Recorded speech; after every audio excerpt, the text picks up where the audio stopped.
is the most dangerous volcano in the world. This volcano can erupt at any time, even tomorrow. None of them met with a peaceful death. They were afraid, they were panicked, and it was terrifying. One of the world's most dangerous supervolcanoes is waking up under Naples.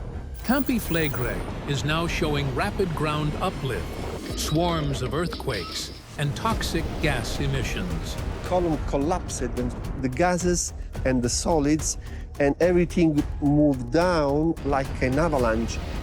More than 3 million people live directly above the caldera, with no clear escape if it erupts. Past blasts from this volcano reshaped continents. Now the warnings are growing louder. The signals point to rising pressure underground. Campi Flegrei is unstable and it is stirring. The terrifying question is simple. How much longer before it awakens?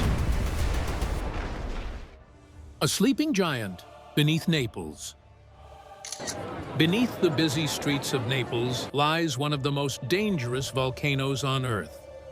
It is called Campi Flegrei, also known as the Phlegreian Fields. Unlike Mount Vesuvius, which destroyed Pompeii, Campi Flegrei is far larger and more destructive. It is not a single cone-shaped mountain. Instead, it is a caldera. A caldera is a collapsed crater formed when a volcano releases so much magma and gas that the ground above it caves in. The entire western side of Naples sits inside this enormous collapsed crater. This means the city is built directly above the heart of the supervolcano itself. The history of Campi Flegrei is filled with eruptions that shaped the land and changed life far beyond Italy. About 39,000 years ago, it exploded in one of the most violent eruptions in human history.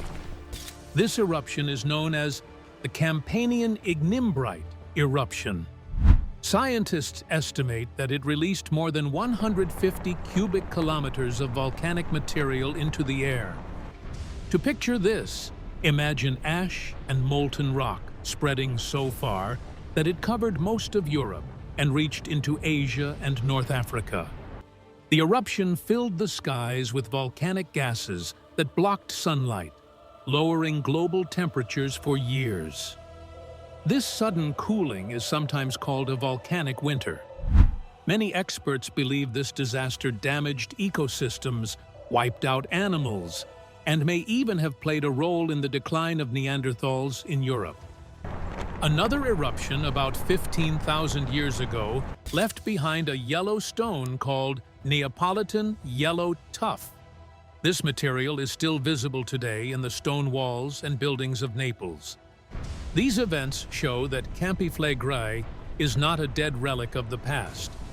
It is a living system that has erupted many times and reshaped the land each time. Its eruptions are triggered when massive amounts of magma and volcanic gases build up under the surface. Once the pressure becomes too strong, the crust of the Earth can no longer hold it. The ground breaks apart, and explosions of ash, fire, and molten rock spread outward. What makes Campi Flegrei even more dangerous is that it does not look frightening on the surface. Visitors see gentle hills, hot springs, or a faint smell of sulfur in the air. Most people walking the streets of Naples have no idea they are living above a supervolcano that has already caused global disasters in the past. The caldera alone is home to around 350,000 residents, and the greater Naples area has more than 3 million people. This makes it one of the most dangerous volcanic regions in the world, because even a smaller eruption would threaten millions of lives. For many centuries, it appeared to rest quietly. Only small earthquakes, minor ground movements, and occasional gas emissions reminded people that something was alive underground. But in recent decades, scientists have seen stronger signals of unrest. The giant is not silent. It is stirring again. The ground that breathes. Bradyseism. When scientists say Campi Flegrei is stirring, they point first to a strange and frightening process known as bradyseism. Bradyseism is the slow rise and fall of the ground above the supervolcano. It happens when magma, hot water, and volcanic gases shift inside the caldera. These movements build pressure that pushes the surface upward. Later, when some of the pressure is released, the ground can sink again. This is not a harmless swelling. It is a warning that pressure is moving through the system and that the volcano is alive beneath the city. The people of Naples and the nearby town of Pozzuoli do not need scientific explanations to see what is happening. The evidence is visible in cracked streets, tilted buildings, and warped foundations.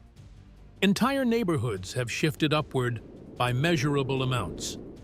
Since 2005, the land has been rising without pause. At first, the increases were small, measured in centimeters each year. But when added together across nearly 20 years, the ground in some areas has risen more than half a meter. That is the height of a kitchen countertop. Residents watch their homes being pushed upward by a restless force they cannot control. This process has been measured for centuries. The most striking example is in Pozzuoli, at the ruins of the ancient Roman marketplace known as the Macellum, also called the Temple of Serapis. Its marble columns are scarred with the marks of shellfish that once lived underwater. These marks show that the ground sank into the sea in the past and later rose back above water again. In total, historians and geologists have calculated that the ground around Pozzuoli has risen more than 4 meters since Roman times. Imagine an entire coastal city slowly being lifted higher than the roof of a 2-story house. That is the scale of change bradyseism can produce. The effects are not limited to quiet ground movements. Bradyseism is often linked with swarms of earthquakes. As the crust stretches and cracks under pressure, it releases bursts of energy. These earthquakes are usually small, but when they happen repeatedly, they can terrify residents. Walls shake, windows rattle, and the sense of safety disappears. The people know that each tremor could mean the volcano is moving closer to eruption. The most dramatic modern episode happened in the early 1980s. Between 1982 and 1984, the ground in Pozzuoli rose by nearly 2 meters. The rate of uplift was so fast that authorities ordered the evacuation of more than 40,000 people. Streets cracked wide open, and hundreds of buildings were damaged. Earthquakes shook the region almost daily. Families abandoned their homes not knowing if they would ever return. Businesses closed, and entire districts turned into ghost towns. Although no eruption followed, the scars of that crisis remain visible in both the city's infrastructure and its collective memory. Scientists track bradyseism with an array of modern instruments. GPS receivers measure ground movements with centimeter precision. Satellites use radar to map uplift from space. Tilt meters, which detect the angle of the ground, reveal tiny shifts that cannot be seen with the eye.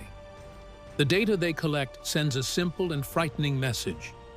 Pressure is building underground, and it is not stopping. What once seemed like small yearly changes is now growing faster, suggesting that the underground system is becoming more unstable. The causes of bradyseism are complex, which is why it is so frightening.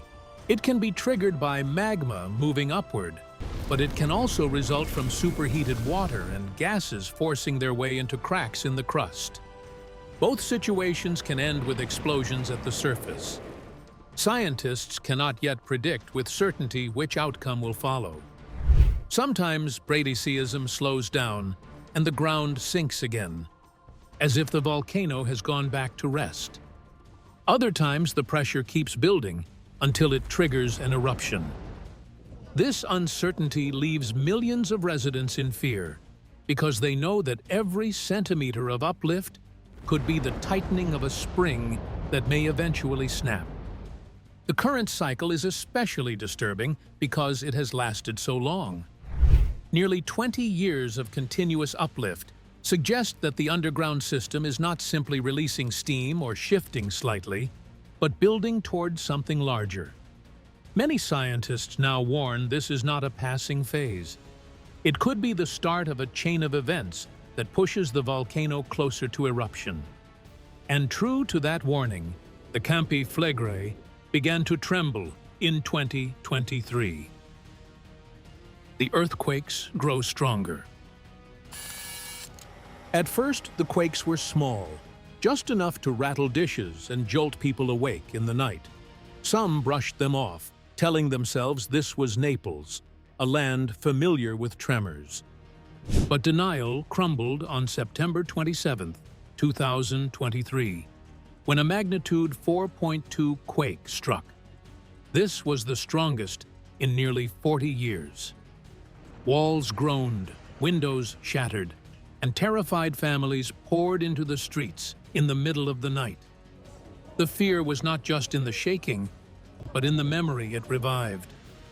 That the last time Campi Flegrei had stirred this violently, disaster had nearly followed.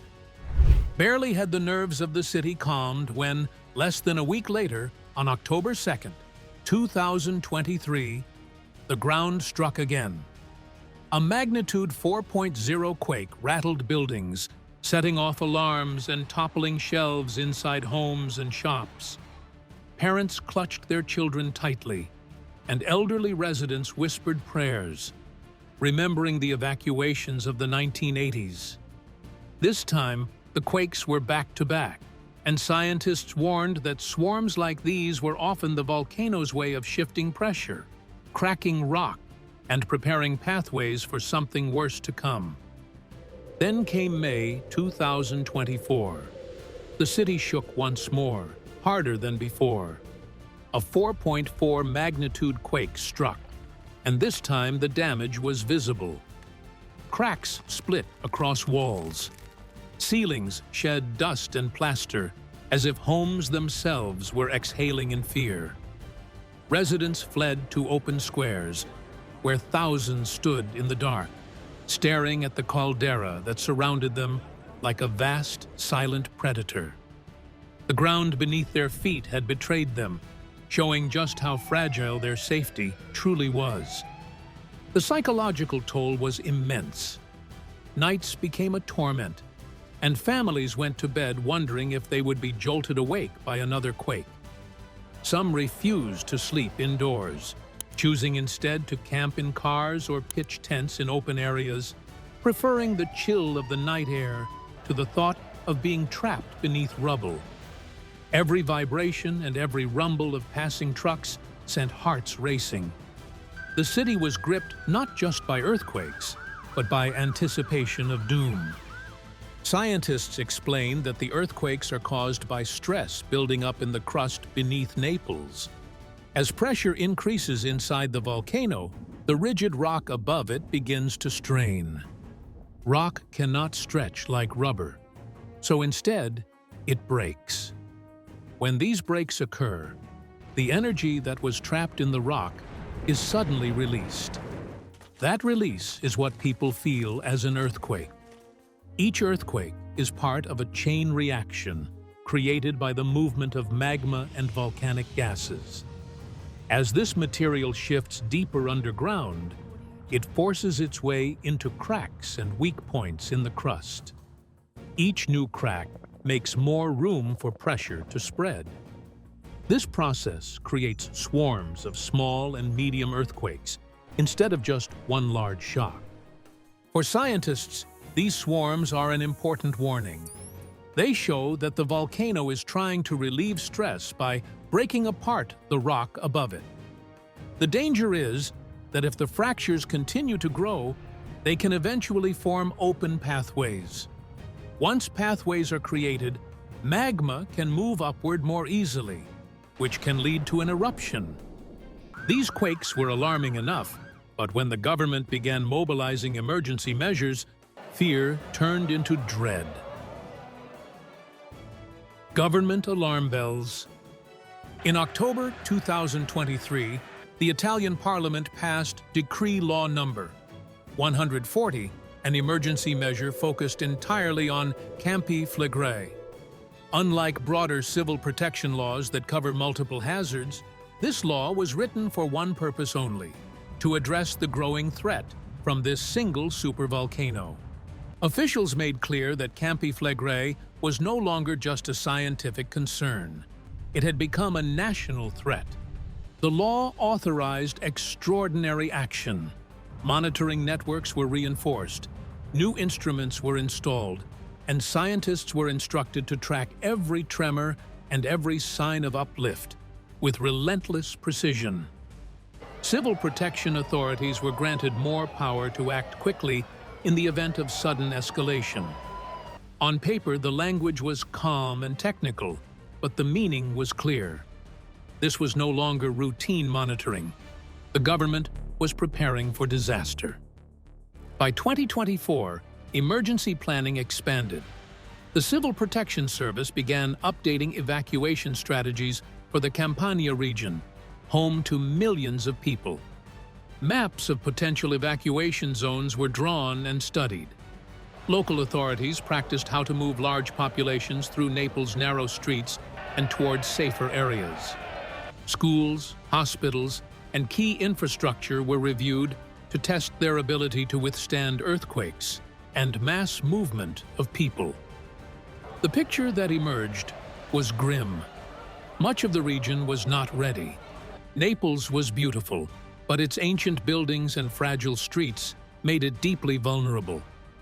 What frightened residents most was not only the shaking of the earth, but the signs that their government was bracing for something worse.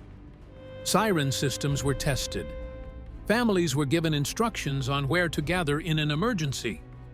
Rumors spread of helicopters being placed on standby and of soldiers preparing to assist in evacuations.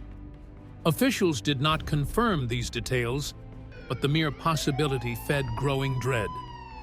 Civil protection has never spoken of mass graves, but the idea surfaced in the minds of residents when they considered the scale of a worst-case eruption. Millions live inside or near the caldera. If tens of thousands were to die in a single day, where could the bodies go? Cemeteries in Naples are already overcrowded. The narrow streets and dense neighborhoods leave little open land for burials. People began to imagine rows of bodies in sports fields or mass pits carved into the volcanic soil. These were not official plans, but desperate thoughts born of fear. In cafes, in markets, and even in classrooms, people whispered about the possibility of entire families being buried together in hurried, anonymous graves. The fear was amplified by memory.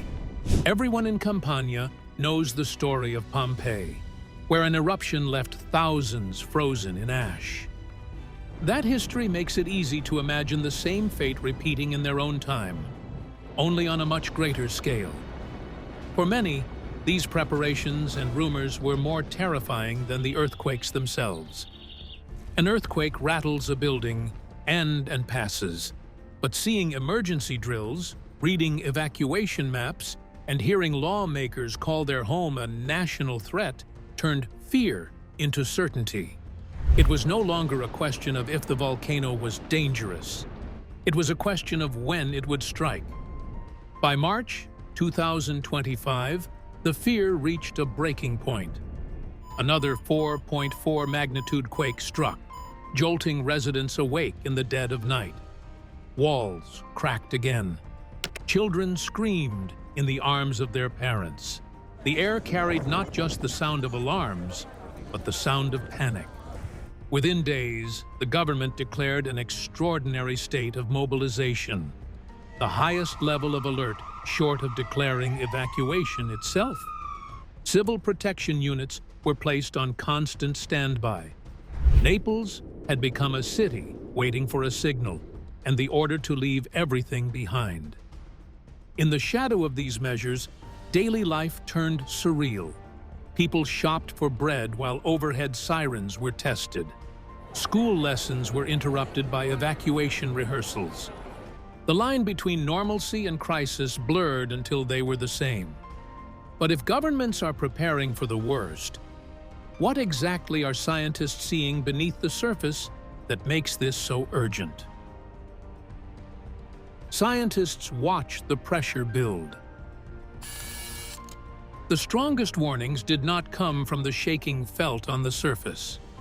They came from the instruments that scientists used to watch the volcano. Satellites orbiting above Naples captured images that shocked experts. From space, the entire caldera could be seen bulging upward. It was not just local neighborhoods lifting, as residents had noticed before. The bulge stretched for miles, showing that magma and gas were pressing against the crust on a massive scale. To volcanologists, it looked like a lid straining against the pressure of something trying to break through. Gas monitors confirmed the threat was real.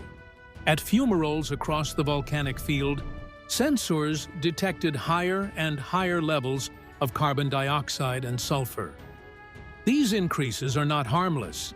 They mean that magma is heating rock and underground water, releasing toxic gases that escape through cracks.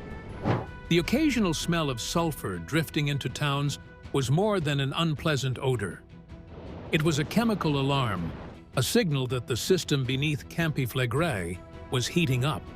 Seismologists added another piece of evidence. When they mapped the earthquakes, the tremors formed lines rather than random clusters. The pattern looked like spreading fractures in brittle glass.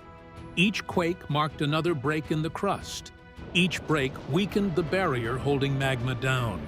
If those cracks continued to connect, they could create open pathways for magma to rise. What frightened scientists most was the uncertainty. They could measure the uplift, the gases, and the fractures with precision, but they could not say when or how the system might fail.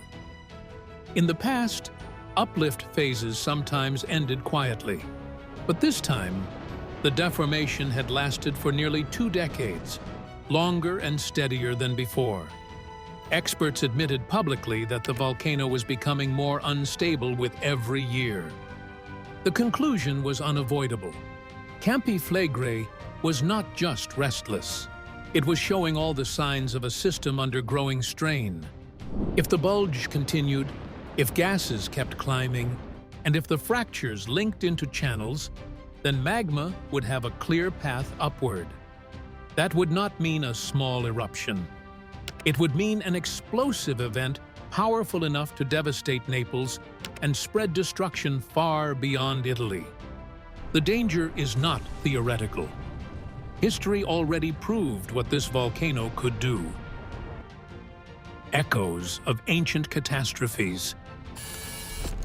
The most chilling reminder of this power came in 1538.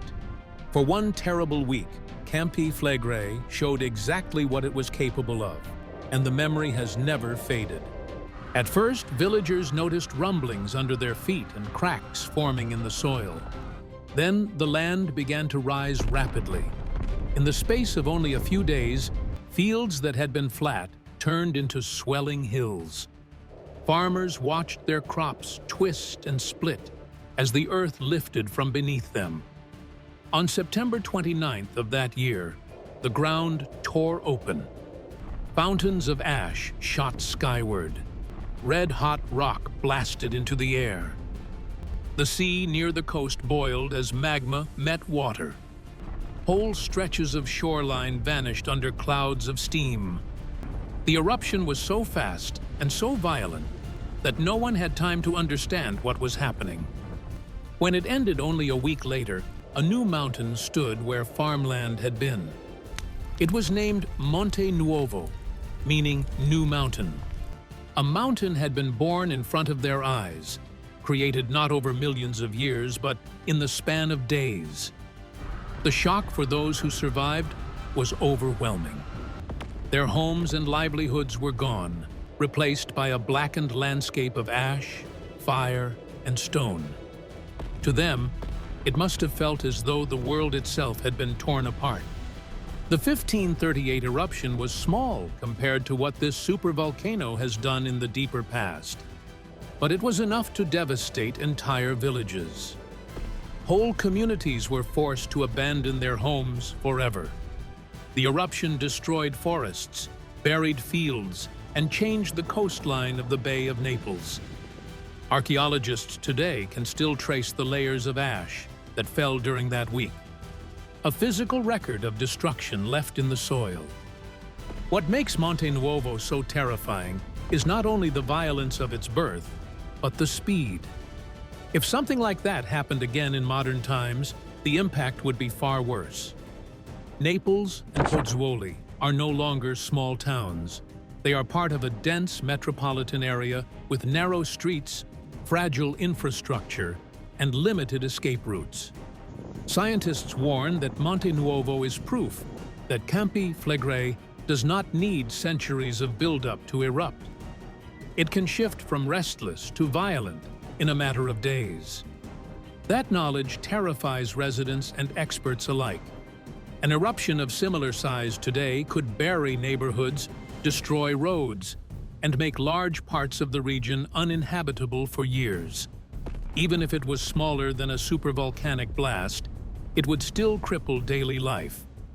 Power supplies, hospitals, and transportation networks would collapse under the weight of ash and fire. And Monte Nuovo is only one example. Across the region, traces of older eruptions show where valleys were filled with ash, rivers rerouted, and ancient settlements buried forever. Archaeologists regularly uncover pottery, tools, and even bones sealed in volcanic rock, silent evidence of the many lives once lived here before the land turned against them. For modern Naples, this history is a warning. What happened in 1538 could happen again, but with far greater consequences. But no one knows when this could happen, and that uncertainty is its most chilling weapon. What do you think about these volcanoes? Comment down below.